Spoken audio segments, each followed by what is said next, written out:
Here in Nairobi, like in many cities anywhere, sex sells. Talking openly about it, though, is something quite different. That's a tricky one, though. Nobody wants to talk about sex. In my growing up days, my parents never talked about sex. I find it difficult also to talk about sex with my boy. It is, even if I was, myself, just talking about sex publicly like that, there are so many people actually who are involved on these social media things. So, yeah, we have to be very careful here in writing. We learn a lot from social media, e.g. Facebook, Twitter, WhatsApp. We could pick so much bad behaviors.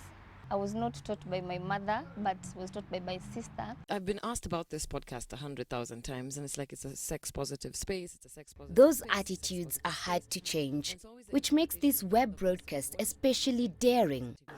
You don't have to say almost taboo, it's taboo.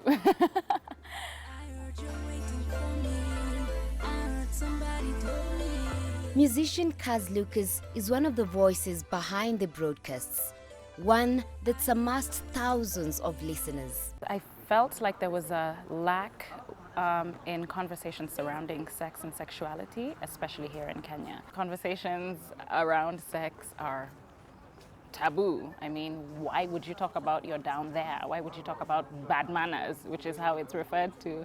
I think we can desensitize conversations around sex. Women and especially men who don't even have conversations about their intimates and their intimate parts with their own doctors, which is where it should be.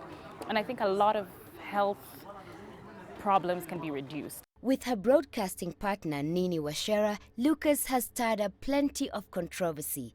She says that can only help her mission. Secrecy is not the right approach to combating the spread of HIV and AIDS, nor the scourge of sexual abuse. We're going to be able to make changes, maybe even changes big enough to be able to change sex education in local school systems so that people are more open about sexuality. It's very important. I can't stress enough how important it is.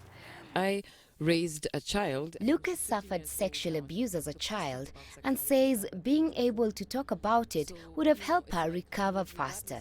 Now she's determined to help others, young, old, or just painfully shy. Yeah, but then not pointing fingers like bad. Yes. It's like how then are you proactive about Exactly. your sexual health? Even if the broadcasts do occasionally upset traditionalists. Soni Methu, CCTV, Nairobi, Kenya.